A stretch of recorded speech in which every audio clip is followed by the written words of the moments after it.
Hi friends, welcome back to Parcham. My name is Piyush and I'm your English mentor. We are discussing top 500 spotting error questions where we have already discussed 100 questions in 2 sessions. आज के session में we'll be starting with question number 1 up to question number 150.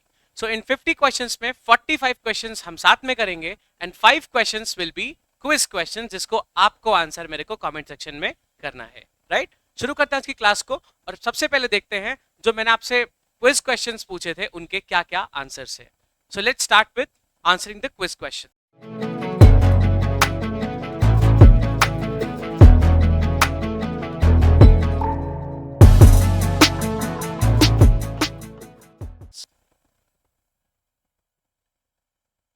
Quiz question में number 1 था, अ hot and a cold spring was found near each other. Simple सा question था, बहुत simple सा logic भी लगा है. अ hot and a cold spring. अब जरा ध्यान से देखिए, जैसे जब भी दो एडजेक्टिव्स बताए जाते हैं या फिर दो क्वालिटीज होती हैं, दो प्रोफेशंस होते हैं, इनको हम बेसिस पे जज करते हैं कि ये एक है या एक से ज्यादा on the basis of number of articles used. यहाँ पे अ हॉट लिखा है और अ कोल्ड लिखा है, इसका मतलब है दो स्प्रिंग्स की बात हो रही है. अगर लिखा होता अ हॉट एंड कोल्ड तो स्प्रिंग एक ही होता.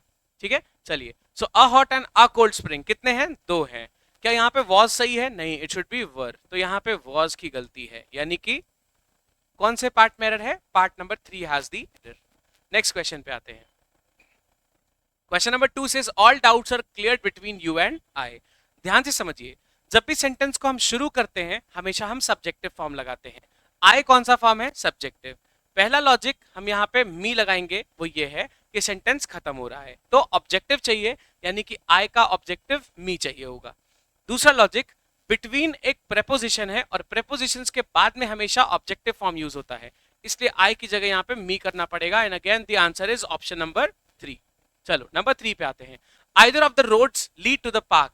देखो ध्यान से, आइदर ऑफ के बाद में हमने क्या पढ़ा था? हमेशा प्लूरल नाउन चाहिए, वो तो एज इट इज है, और सिंगुलर वर्ब चाहिए होती है. तो लीड गलत है, it should be leads to the park. Lead गलत है. आइदर ऑफ या नाइदर ऑफ के साथ में प्लूरल नाउन और सिंगुलर वर्ब चाहिए होता है. ये डिस्कस किया था हमने 50 गोल्डन रूल्स में. अगर नहीं परचेज किया है so go and buy it, बहुत इंपॉर्टेंट है उसमें चीजें. नंबर 4 पे आते हैं. I went to the temple with my parents, my aunts and my cousins. हमने सीखा था temple, school, church, prison, hospital, ये सब किस में आते हैं? पब्लिक इंस्टीट्यूशंस में आते हैं. इनके दो काम हो सकते हैं, पहला होता है प्राइमरी, दूसरा होता है सेकेंडरी. अज्यूम करो मैंने आपको बोला वो कॉलेज गया है, आपका दिमाग क्या चला? वो पढ़ने गया होगा कॉलेज. फिर बाद में बताया वो कॉलेज गया है, उसके पास उसका दोस्त मिलने वाला है. आपको लगा अच्छा कॉलेज गया है, इमेज क्रिएट कर दी प्राइमरी, फिर बाद में बताया कि अपने दोस्त से मिलने गया है. तो जो चीज पहला आइडिया स्ट्राइक करा रही है वो है उसका प्राइमरी पर्पस. इस केस में द नहीं चाहिए. अगर सेकेंडरी कोई काम हो रहा है तब द की रिक्वायरमेंट पड़ती है. जरा ध्यान से देखिए, I went to the temple with my parents, my aunts and my cousins. अब यहाँ पे टेंपल एक पब्लिक इंस्टीट्यूशन है, क्या टेंपल के पहले द चाहिए? अगर ये प्राइमरी पर्पस से यूज हुआ है तो द नहीं चाहिए, सेकेंडरी पर्पस से यूज हुआ है द लगा देंगे. चलिए देखते हैं. पेरेंट्स के साथ, आंट्स और कजिन्स के साथ में टेंपल कोई क्यों जाएगा? डेफिनेटली पूजा अर्चना करने जाएगा. अगर वो चप्पल चोर भी है तो भी वो इस टाइम पे तो नहीं कर सकता, जस्ट बिकॉज उसके पेरेंट्स, आंटी, अंकल सब साथ में है. सो यहाँ पे प्राइमरी पर्पस ही यूज हुआ है, इस वजह से टेंपल के पहले से द हटाना पड़ेगा. And that's how we land at option number 1 as the correct choice. चलिए नंबर 5 पे आते हैं. फिफ्थ क्वेश्चन था, I have passed the examination 2 years ago. ध्यान से देखिए, I have passed the examination 2 years ago. 2 साल पहले एग्जामिनेशन पास कर चुका था, तो हैव पास्ड कैसे लगा देंगे यहाँ पे? ये गलत है. It should be I passed the examination या फिर I cleared the examination 2 years ago. क्योंकि जब एग्जैक्ट पास की बात करते हैं तो हम हमेशा वर्ब की सेकंड फॉर्म यूज करते हैं, हैव प्लस V3 नहीं लगाते हैं. So this would be option number 1 as the correct choice. चलिए शुरू करते हैं आज की क्लास को. But before we proceed to the exact class के questions, let me tell you this कि SSC का complete English का कोर्स परचम क्लासेस की एप्लीकेशन पे आ चुका है. You can go and grab the awesome deals जिसपे आप up to 50% के डिस्काउंट्स को अवेल कर सकते हो. इन कोर्सेज में आपको मिलेंगे recorded lectures, downloadable PDFs, live problem solving sessions and detail PYQ के discussion that plays a huge role in your exam preparation journey. Right, so go and grab the deal. अगर इस course से related या किसी भी चीज से related कोई भी प्रॉब्लम आप फेस करते हो, यू कैन कॉन्टैक्ट एट परचम classes official numbers which is 9929507407. You can call or WhatsApp. Still, अगर आपकी क्वेरीज सॉल्व नहीं हुई है, so you have the option to mail us at parjamclasses 06@gmail.com, right.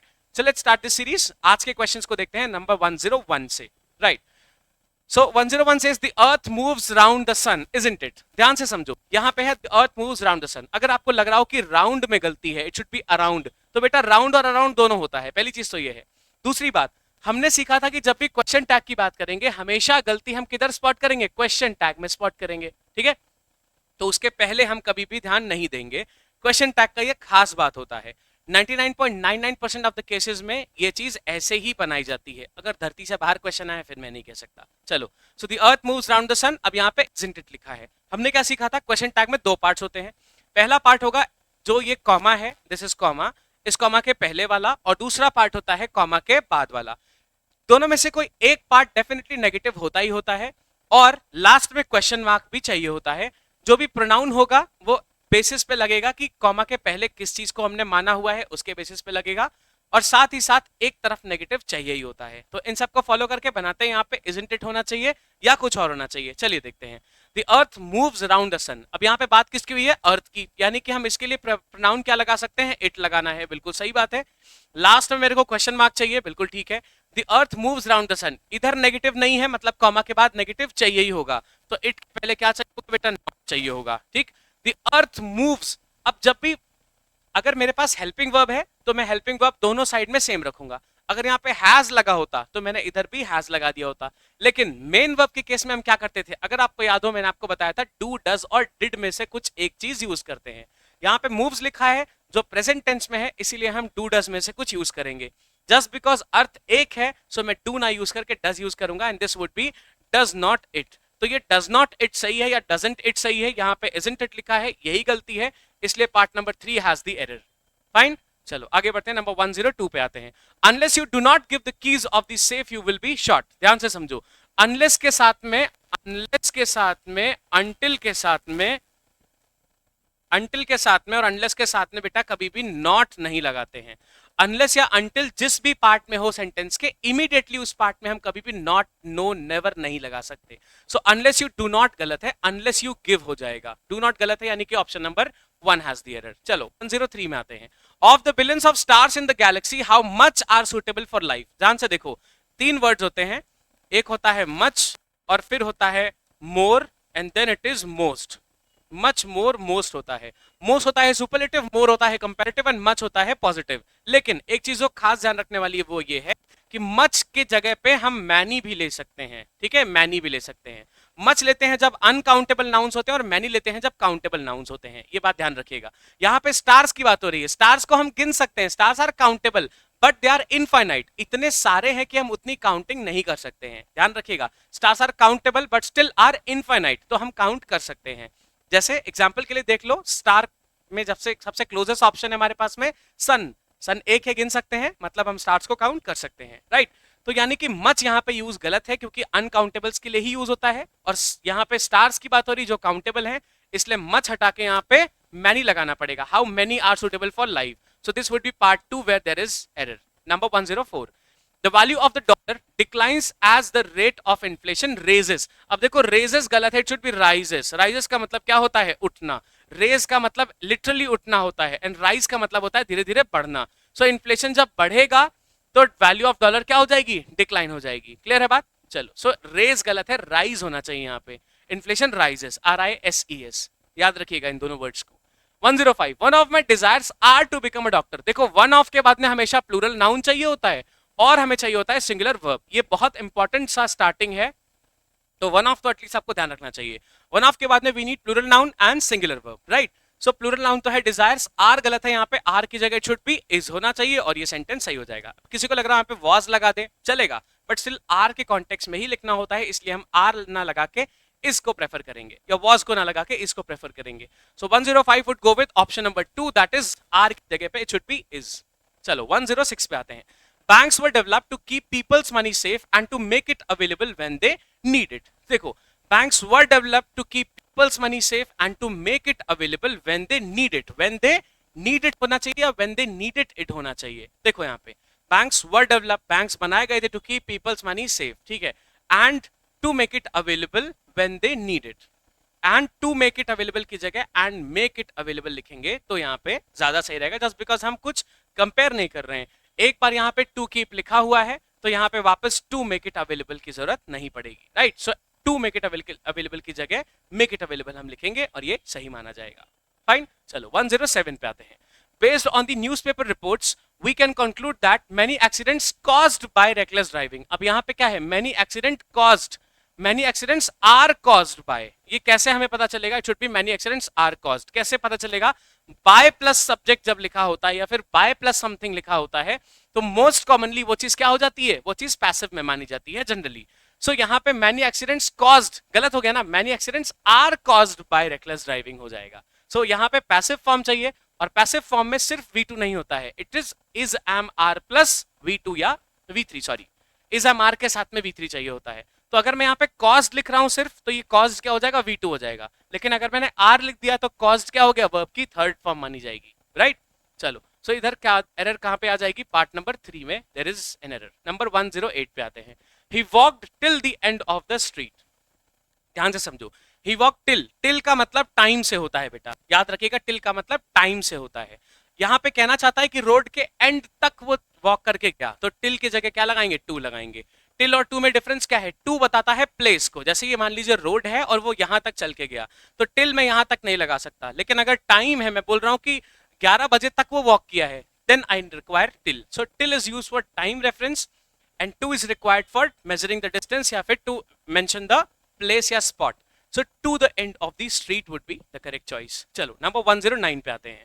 The strain of all the difficulties and vexations and anxieties are more than he could bear. देखो ध्यान से, the strain of all the difficulties and vexations and anxieties। अगर मान लो मैं 3 चीजें लिख रहा हूं तो ये तो बचपन से सिखाया जाता था कि एक अगर 3 चीजें हैं तो सिर्फ लास्ट वाले के पहले मुझे क्या चाहिए होगा, एंड चाहिए होगा, बाकी सबको हम कॉमा से लिखेंगे, right. So the strain of all the difficulties and vexations and anxieties are, यहाँ पे ये चीज लिखी हुई है। अब यहाँ पे मेरे को दो प्रॉब्लम्स लग रही हैं। See the strains of all the difficulties, अब अगर मान लो ये 3 एकदम अलग स्फेयर्स हुए तब मैं डिफिकल्टीज, वेक्सेशंस और एंजाइटीज को इस तरीके से लिख सकता हूँ, मतलब एक कॉन्टेक्स्ट में ये चीज एप्लीकेबल है। अब जरा ध्यान से देखो, हमने कल भी सीखा था, लास्ट क्लास में सीखा था कि ऑफ के जस्ट पहले जो वर्ड रहेगा इसके बेसिस पे हम क्या करेंगे, वर्ब को यूज करेंगे। अब स्ट्रेन यहाँ पे लिखा हुआ है जो सिंगुलर है और वर्ब जो लिखी है ये आर लिखी है, तो क्या आर सही है, इसको हटा के इट शुड बी इज। बात समझ आ रहा है, ध्यान रखिएगा। चलो नंबर 110 पे आते हैं। In the background they could hear John laughing and joking loudly. John was the life and soul of any party and he was cracking a joke every few minutes. अब यहाँ पे एक कोई पार्टी चल रही है जिसमें वो बैकग्राउंड में उसकी आवाज सुन सकता है, फिर कह रहा है कि हर पार्टी में, मतलब जो पार्टी है उसमें वो जान हुआ करता था, या जिस भी पार्टी में होता था उसकी जान हुआ करता था। So instead of any we required the, मतलब जिस पार्टी में स्पेसिफिकली जॉन हुआ करता था वहां की या उस पार्टी की वो जान हुआ करता था। सो एनी पार्टी को हम ना रेफर करके just because we are specifying with a person, so मेरे को द पार्टी लिखना पड़ेगा जस्ट बिकॉज पर्टिकुलरली जिस पार्टी में वो है उस पार्टी की वो जान हुआ करता है। सो instead of any party it would be the party, right. चलो नंबर 111 पे आते हैं। I was thinking if I could do anything to help। देखो यहाँ पे I was thinking if I could do anything to help, एकदम perfect sentence है। मैं सोच रहा था कि मैं कुछ कर सकता हूं जिससे आपकी हेल्प हो जाए। So this is good to go, there is no error, right. चलो I meant nothing less than to compel you to come। See, I meant nothing less than to compel you to come, ये गलत हो गया। I meant nothing less than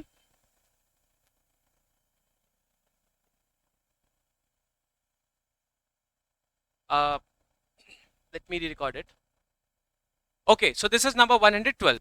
I meant nothing less than to compel you to come। अब देखो I meant nothing less than to compel you to come ये गलत है, इसकी जगह पे हम क्या लगाएंगे, I meant nothing less than compelling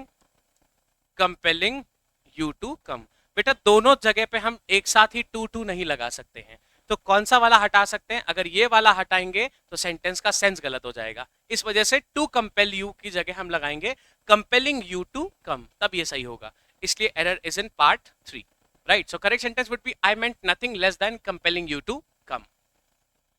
चलो now 113। Females are not appointed in our college. Definitely this is good to go, females के साथ में आर लगाएंगे एंड इट इज फाइन, ठीक है। 114। He has red 4 plays written by Shakespeare by the end of his vacation। ठीक है, अब यहाँ पे उसका वेकेशन खत्म हो चुका है। सो या तो या फिर हो सकता है फ्यूचर में खत्म हो रहा हो। तो अगर फ्यूचर में खत्म हो रहा होगा तो भी हैज रेड गलत है, अगर ऑलरेडी खत्म हो चुका है तब भी हैज रेड गलत है। या तो यहाँ पे लिखा होना चाहिए हैड रेड, तब ये सही होता, हैड रेड ठीक है, या फिर विल हैव रेड लगाना पड़ेगा तब ये सही बनेगा। हैज रेड तो बिल्कुल गलत है, जस्ट बिकॉज यहाँ पे लिखा है by the end of his vacation, मतलब जब उसकी छुट्टियां या तो खत्म हुई थी या फिर आगे चल के खत्म होंगी। तो या फिर मेरे को यहाँ पे लगाना पड़ेगा ही हैड रेड, तो क्या हो जाएगा, ये पास्ट की बात करने लगेगा। लेकिन अगर मैं लिख रहा हूं कि ही विल हैव रेड, तो ये क्या हो जाएगा, ये फ्यूचर के कॉन्टेक्स्ट में बात करने लग जाएगा, राइट। चलो 115 पे आते हैं। The officer is angry on the clerk for not attending to the work। See, angry के साथ में दो preposition लगते हैं, एक लगता है with और दूसरा लगता है on। with हम लगाते हैं living things के लिए और on लगाते हैं non living things के लिए, right। so यहाँ पे angry है किससे, clerk से, जो living thing है, इसलिए on की जगह पे हम क्या लगाएंगे, with लगाएंगे, and that's how option number 2 is the correct choice। चलो 116, being a rainy day I could not go out. ये बहुत मुश्किल सा क्वेश्चन है जो समझने में थोड़ा सा प्रॉब्लम हो सकता है, जरा ध्यान से इसको समझिए। यहाँ पे दो दो चीजों की बात हुई है। पहली चीज जिसको डिस्कस किया गया that is a rainy day, और दूसरी चीज जिसको डिस्कस किया गया दैट इज आई, मतलब मैं खुद हूं। तो दो दो चीजों की बात हुई है। यहाँ पे कह रहा है being a rainy day I could not go out, मैं रेनी डे था इसलिए मैं बाहर नहीं जा पाया। क्या ऐसा पॉसिबल है? नहीं, बाहर रेनी डे था इसलिए मैं नहीं जा पाया, यानी कि यहाँ पे एक प्रोनाउन की कमी है। So it should B it being a rainy day I could not go out. बात समझ गए? देखो ऐसा क्वेश्चन का फॉर्मेट जब भी आएगा आप हमेशा देख लें कि अगर दो चीजों की बात हुई है तो इंडिपेंडेंटली दोनों का अपना प्रोनाउन लगा होना चाहिए। So it being a rainy day I could not go out, यही सही माना जाएगा। ठीक है, चलो बाकी इन सब कॉन्सेप्ट्स को मैंने गोल्डन रूल्स में कवर ऑलरेडी किया हुआ है। 117, he is capable to do this work. देखो you are capable of doing something, ये तो बहुत कॉमन है। जैसे मैं बोलता हूं I am capable of writing 10 pages, I am capable of writing a short letter, I am capable of doing this, I am capable of going there, ऐसा करके बोल सकते हैं। तो टू डू गलत है, it should B of doing, it should B of doing.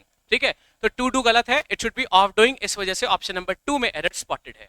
ठीक, चलो 118, I will send my servant but I cannot ensure that he will reach there in time। देखो दो वर्ड्स होते हैं बेटा, एक है इंश्योर, इसका मतलब होता है इंश्योरेंस या बीमा कर देना, ये गलत है।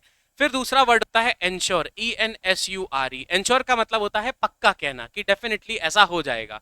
तो यहाँ पे ये कह रहा है कि मैं पक्का कह रहा हूं, मैं ऐसा पक्का नहीं कह रहा कि वो समय पे पहुंच जाएगा। अब यहाँ पे पक्का कहने वाली बात है, मतलब अश्योर करने की बात है। तो इंश्योर लगा के मैं यहाँ पे बीमा नहीं करने लगूंगा। Instead of this, I'll go with ENSURE, ensure। ठीक है, सो इस वजह से हम ensure पे जाएंगे and ensure is wrong, so we'll go with option number 2 as the correct choice। चलिए 119, the lawyer asked the complainant to put his sign on the paper। बहुत अच्छा क्वेश्चन है, ध्यान से देखिए। SIGN जब भी लिखा हो आपके सामने, SIGN जब भी सिग्नेचर को रेफर करेगा या तो इसके बाद में बेटा डॉट लगा होगा या तो हम पूरा लिखेंगे सिग्नेचर, SIGNATURE। साइन का मतलब होता है किसी का लोगो या सिंबल होना। सो ये बोल रहा है to put his sign on the paper, ये गलत है। यहाँ पे साइन की जगह क्या लिखोगे आप, या तो सिग्नेचर लिखो या फिर यहाँ पे आपको डॉट लगाना पड़ेगा। तो ये सेंटेंस में डॉट लगाने का सेंस नहीं है, instead of sign it should be signature, ध्यान रखिएगा ये चीज। चलो 120, when you have gone through the papers kindly return them to us. ठीक है, जब आप पेपर्स को पढ़ चुके हैं तो वापस हमें कर दें। डेफिनेटली दिस इज फाइन, इसमें कोई गलती नहीं है। So I will go with no errors. ठीक है,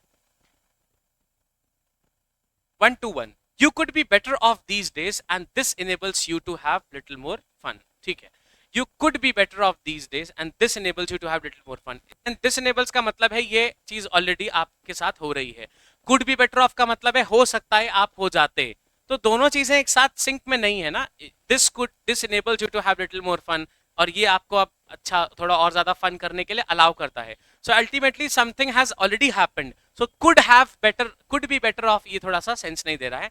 तो यहाँ पे कुड बी बेटर ऑफ हटाएंगे, यू आर बेटर ऑफ या यू आर बेटर ऑफ लिखेंगे तो थोड़ा सादा सा सेंसिबल लगेगा। सो यहाँ पे कुड भी हटाएंगे, इसकी जगह पे हम लिख देंगे you are better off these days and this enables you to have little more fun. क्योंकि ये बात अभी हो चुकी है सो हम इसके कॉन्टेक्स्ट में बात करेंगे। अगर किसी को लग रहा हो कि could be better off these days की बात करेंगे अगर हम, तो ये कैपेबिलिटीज की बात करने लगा। आप अगर आप बाद में सही भी कर दोगे तो भी ये सेंटेंस का कॉन्टेक्स्ट गलत नहीं लगेगा।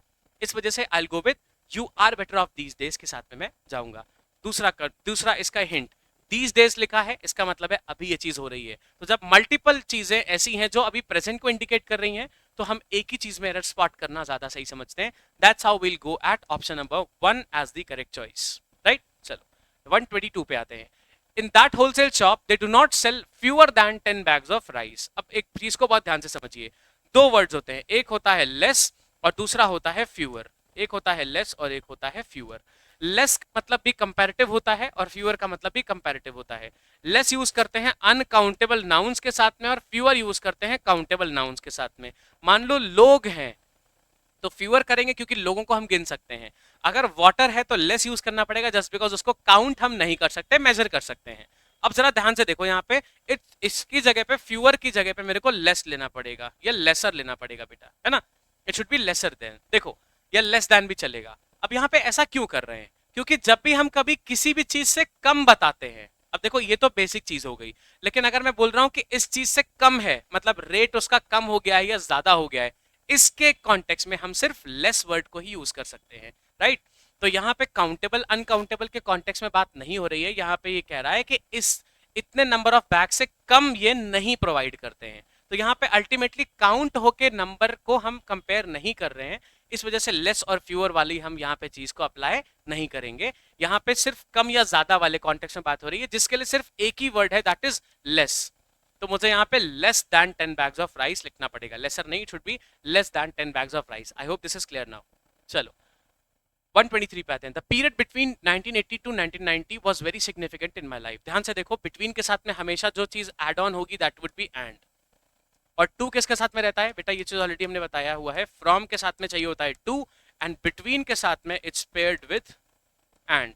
याद रखिएगा, between is paired with and from is paired with two. यहाँ पे टू लिखा हुआ है, अब किसी के दिमाग में ये भी आ सकता है कि बिटवीन को हम चेंज करके यहाँ पे फ्रॉम लिख दें तो सेंटेंस का मीनिंग ही गलत हो जाएगा, इस वजह से it's between this and this. याद रखना, इसको पढ़ने में थोड़ा सा शायद सही लग सकता है ऐसे ही, but still the pair is from के साथ में टू एंड बिटवीन के साथ में इट्स एंड, याद रखिएगा, ठीक है। चलो 124 पे आते हैं। He is not the fastest bowler in the Indian team, isn't he. ठीक है, फिर से क्वेश्चन टैग मिल गया है, यहाँ पे देखेंगे और बाकी चीज को हम मान लेंगे कि सही है। देखो, he is not the fastest bowler in the Indian team. अब यहाँ पे नेगेटिव चेक करते हैं सबसे पहले, इधर नॉट लिखा हुआ है, मतलब कॉमा के बाद में नॉट नहीं चाहिए, ठीक है, क्वेश्चन मार्क तो चाहिए ही चाहिए। अब ही के कॉन्टेक्स्ट में बात हो रही है तो ही तो हमें चाहिए ही चाहिए होगा, थोड़ा सा इधर लिखता हूं, तो ही तो हमें चाहिए ही होगा, ठीक है।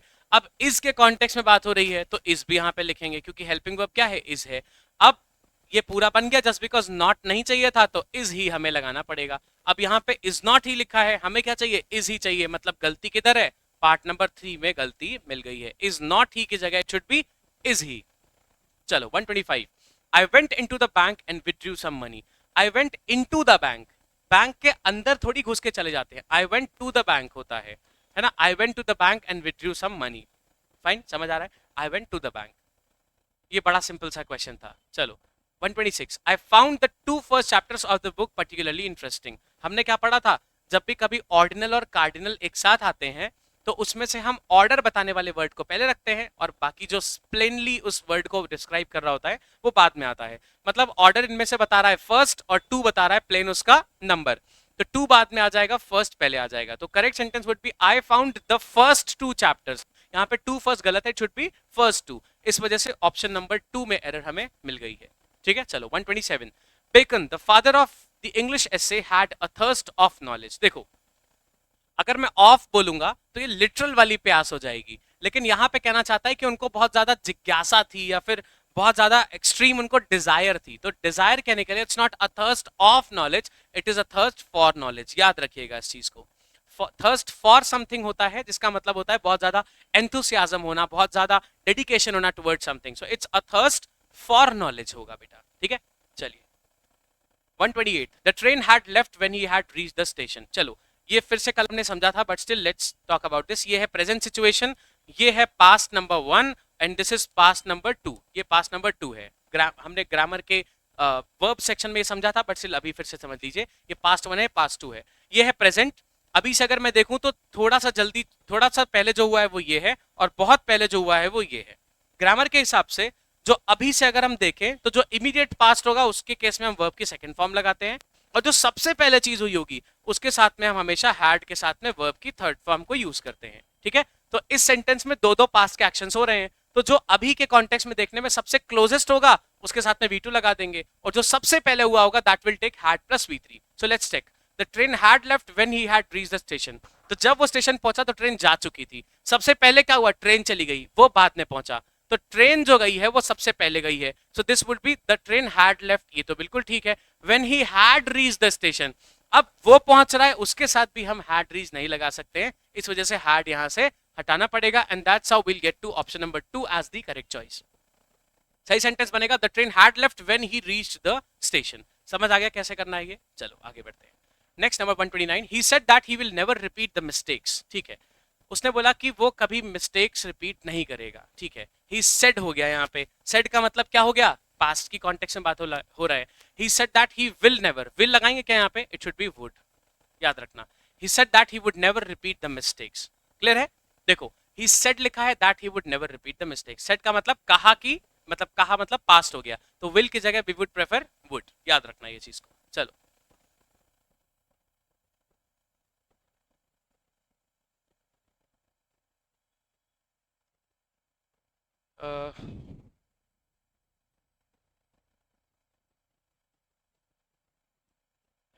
Mistake,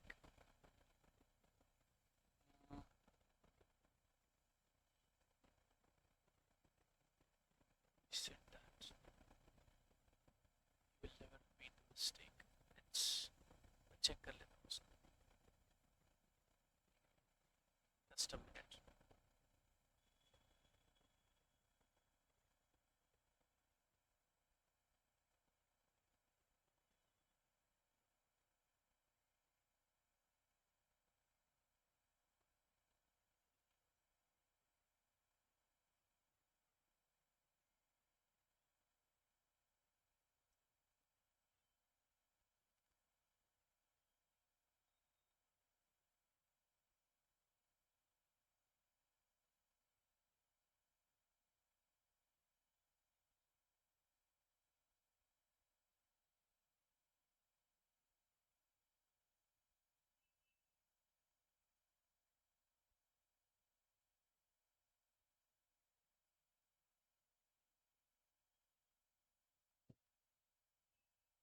okay, let's get to question number 129। He said that he will never repeat the mistakes, ठीक है। अब ये बोल रहा है ही सेड, सेड क्या हो गया, पास्ट में हो गया। अब आप इसको जनरली अगर देखो तो ये इनडायरेक्ट फॉर्म में लिखा हुआ है ना। ही सेड दैट लिख गया है, इन्वर्टेड कॉमास नहीं, तो ये इनडायरेक्ट फॉर्म में लिखा हुआ है। अब हम क्या करते हैं, इसमें विल को ना यूज करके ये हम वुड के साथ लेते हैं।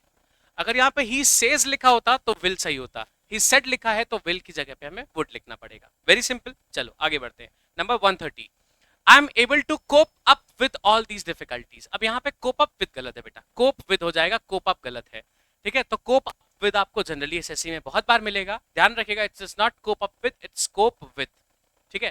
Question number 130 has problem in option 2।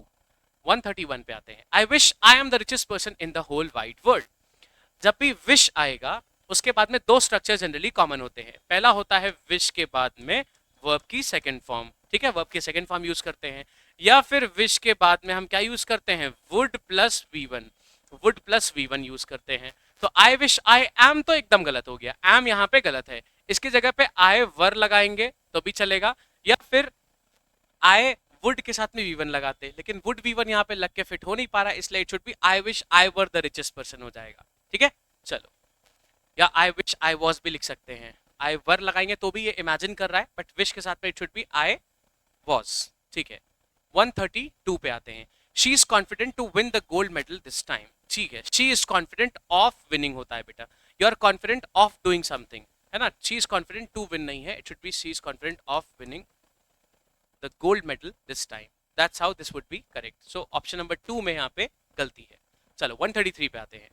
The boy let in the shelter for a long time before somebody came to rescue him. अब यहाँ पे बॉय लेट गया था, ऐसे ही लेटा हुआ है। इसमें जो LAIT है ना, ये गलत है, इसकी जगह पे क्या लिखेंगे, LAY लिखना पड़ेगा। The boy lays in the shelter, या the boy lay in the shelter लिखना पड़ेगा, तब ये सही माना जाएगा, ठीक है। इसको भी लिखना पड़ेगा।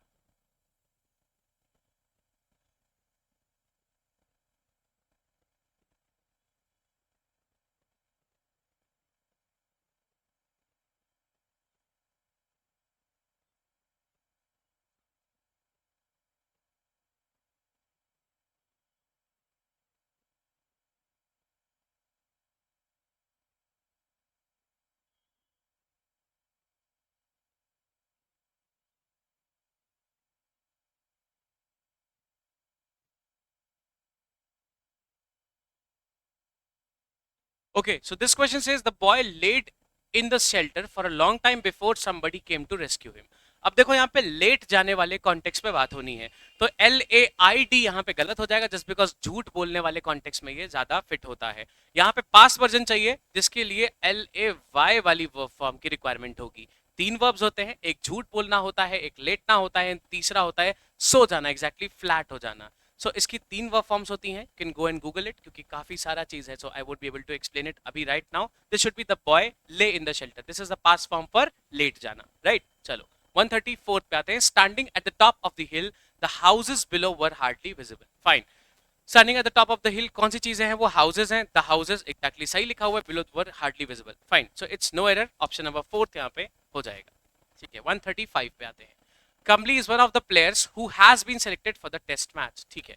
कमली is one of the players. अब यहाँ पे अगर आप ध्यान से देखो तो हु क्या है हमारे पास में? Who is a relative pronoun. जब भी रिलेटिव प्रोनाउन होता है तो उसके पहले और बाद वाले को हम देखते हैं. यहाँ पे प्लेयर्स लिखा है और हु के बाद में हैज लिखा हुआ है. तो हु के पहले और बाद में जो भी वर्ड्स हैं उनको मेरे को मैच कराना पड़ेगा. ठीक है. So Kamli is one of the players who has been selected for the test match की जगह पे यहाँ पे हैज को हटा के मैं हैव लिखूंगा and that's how this would be correct. Kamli is one of the players who have been selected for the test match. यहाँ पे has की जगह पे have लिखना पड़ेगा just because जो relative pronoun है उसके immediately पहले और बाद में जो words होते हैं उन पे हम कई बार चीजें कंफ्यूज करके गलत कर देते हैं. बट आपको इस चीज को थोड़ा सा ध्यान में रखना पड़ेगा. कई बार इस पे कॉन्ट्रडिक्शंस भी हैं but still that's how it has to be. चलो 136 पे आते हैं. A moment delay. अब देखो यहाँ पे गलत यहीं पे हो गया. अ मोमेंट डिले ये या तो हो सकता है अ मोमेंट्री डिले, अ मोमेंट्री डिले तब भी सही हो जाएगा, या फिर अ मोमेंट्स डिले अपॉस्ट्रोफ एस. अ मोमेंट्स डिले मतलब बहुत कम टाइम की दूरी. So either it should be a moments delay या फिर अ मोमेंट्री डिले. दोनों में से कुछ भी चाहिए लेकिन अ मोमेंट डिले गलत है. इस वजह से ऑप्शन नंबर 1 पे एरर मेरे को स्पॉट करनी पड़ेगी. 137 पे आते हैं. Ram disappointed his mother as he did not write to her very often. ठीक है. राम ने अपनी मदर को बहुत डिसअपॉइंट किया क्योंकि वो उनको बहुत जल्दी जल्दी नहीं लिखता है. ठीक है. यहाँ पे डू नॉट राइट का मतलब है उनको खत वत लिखना. This is fine. इसमें कुछ भी गलत नहीं है.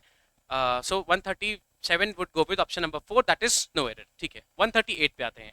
After you will return from Chennai I will come and see you. अब देखो ये गलत हो गया. अब जब भी कभी दो सेंटेंसेस साइमल्टेनियसली हम जोड़ेंगे तो इनमें हम दोनों पार्ट्स में कभी भी मॉडल्स को यूज नहीं कर सकते हैं. जिस पार्ट में आफ्टर, बिफोर, व्हेन ऐसे वाले वर्ड जुड़े होते हैं कौन से होते हैं? आफ्टर होता है, बिफोर हो सकता है, इफ हो सकता है, व्हेन हो सकता है, व्हेन एवर हो सकता है. इन वाले वर्ड्स का जो पार्ट होगा उनके साथ में हम मॉडल्स को हटा देते हैं. ये बड़ा सिंपल सा रूल है.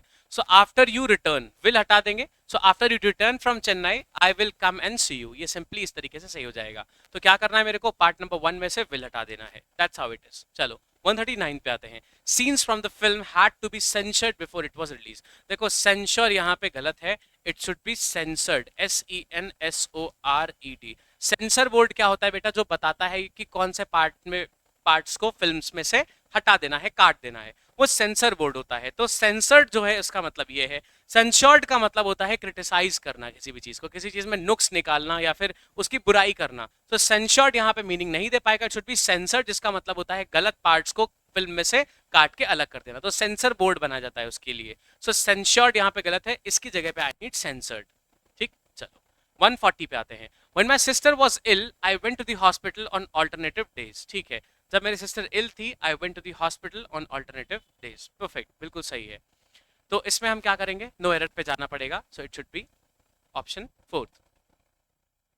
Fine.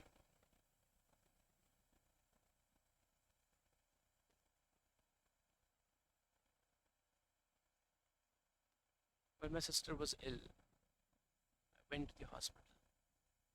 Alternative days.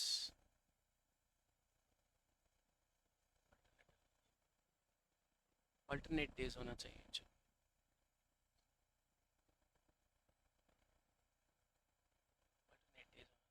Yeah, right. So let's record it again. Number 140. ठीक है.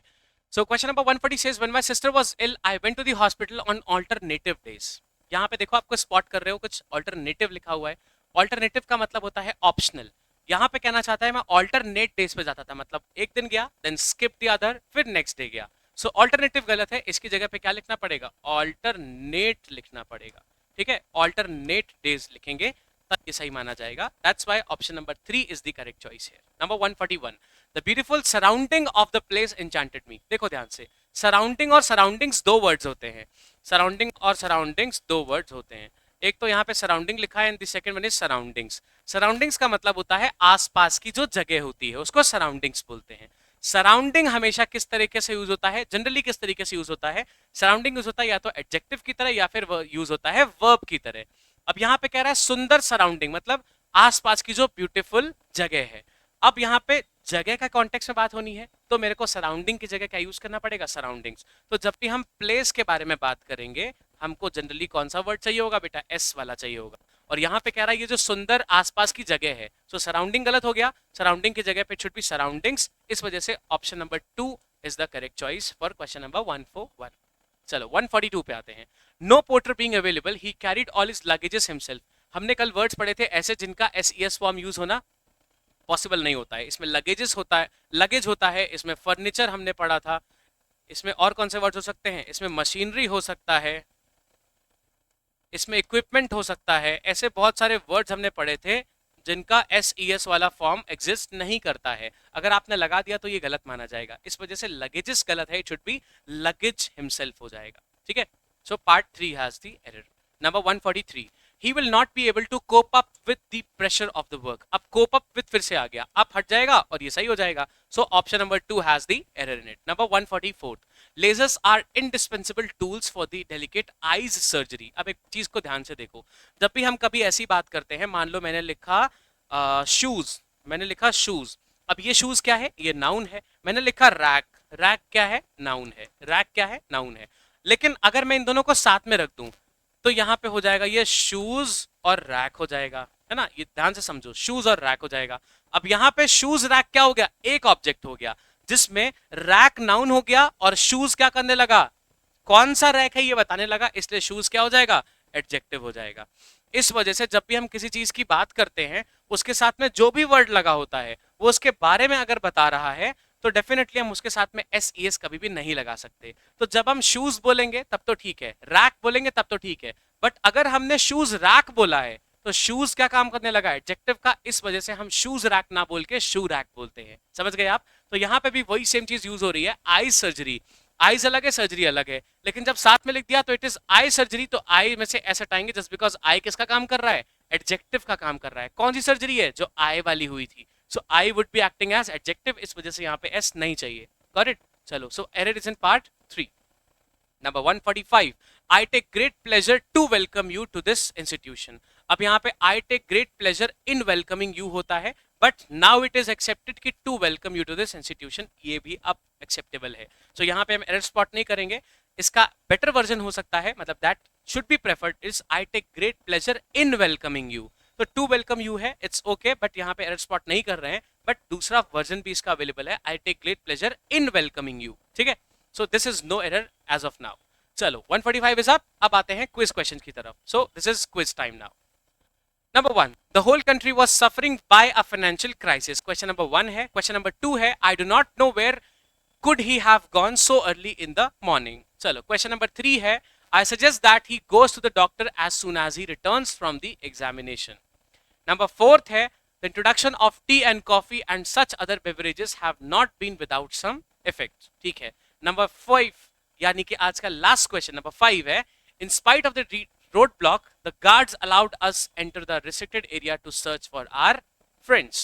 So ये 5 क्वेश्चंस के आंसर्स आपको मेरे को करके बताने हैं कमेंट सेक्शन में। अगर आप कमेंट नहीं भी पोस्ट कर पा रहे हो so मेक श्योर कि आप कॉपीज में इनको जरूर सॉल्व करें, और 45 क्वेश्चंस जो हम डेली सॉल्व कर रहे हैं इनको भी आपको सॉल्व करना बहुत मैंडेटरी है, आपकी प्रिपरेशन में डेफिनेटली ये बहुत हेल्प करने वाले हैं, राइट। तो चलिए मिलते हैं नेक्स्ट क्लास में। This was all for today. अगली क्लास में डिस्कस करेंगे 50 मोर 500 क्वेश्चन की लिस्ट के क्वेश्चंस को। Till then, thank you, have a nice time.